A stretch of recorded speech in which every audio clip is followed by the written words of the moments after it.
राज्यसभा सांसद विवेक तन्खा का बयान सामने आया। बीजेपी नेताओं के बांटोगे तो कटोगे के बयान का पलटवार किया है कि मैं ऐसे बयानों को तवज्जो नहीं देता हूं।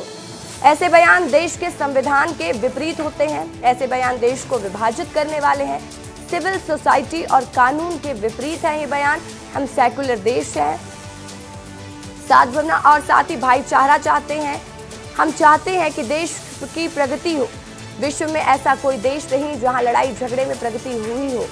देश की प्रगति के लिए हमें एकजुट होकर चलना चाहिए। इन बयान को ज्यादा तवज्जो नहीं देता। देश को अगर विभाजित करने के जब आप बयान देते हो तो ये संवैधानिक मूल के विपरीत होता है, ये सिविल सोसाइटी के मूल के विपरीत होता है, ये कानून के विपरीत होता है। हम एक सेक्युलर नेशन है, 140 करोड़ लोगों के देश है ये। यहाँ हम सद्भावना चाहते हैं, हम भाईचारा चाहते हैं और हम चाहते हैं इस देश की प्रगति।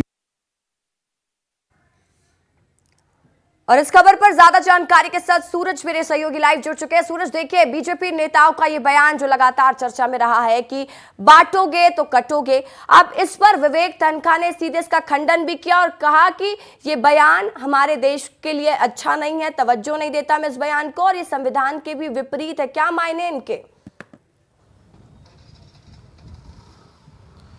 देखिए रसिका, जिस तरह से लगातार आप देखिए महाराष्ट्र चुनाव है और महाराष्ट्र में भी कई ऐसे पोस्टर लगे हैं योगी आदित्यनाथ की जिसमें तस्वीर है और उसमें लिखा है कि अगर हम बटेंगे तो कटेंगे, एक रहेंगे, नेक रहेंगे, सुरक्षित रहेंगे। ये जो शब्द लिखे हैं, इस शब्द को लेकर लगातार राजनीति हो रही है कि बटेंगे तो कटेंगे। जब यही सवाल विवेक तन्खा से विस्तार न्यूज ने किया तो विवेक तन्खा ने कहा कि हमारा जो देश है वो सद्भावना वाला देश है, भाईचारा वाला देश है। ये जो बयान है ये संविधान की जो मूल भावना होती है उसके विपरीत है। ये बयान कानून के विपरीत है। इस बयान का बिल्कुल जो कांग्रेस है और खुद विवेक तन्खा ने कहा कि मैं पुष्टि नहीं करता हूं। अगर हमारे देश की प्रगति चाहिए, हमारा देश प्रगति की ओर बढ़े तो हमें सबको एकजुट रह के चलना पड़ेगा, सद्भावना बनाकर चलना पड़ेगा, भाईचारा बनाकर चलना पड़ेगा। तो कहीं ना कहीं ये जिस तरह से बयान लगातार चर्चा का विषय बना है, उस बयान की विवेक तन्खा ने सिरे से खारिज किया और उन्होंने कहा है कि हम सबको एक मिलकर, एक होकर चलना पड़ेगा। इस तरह के बयान को मैं सिरे से खारिज करता हूं और बिल्कुल समर्थन नहीं करता। और ये बयान जो है कानूनन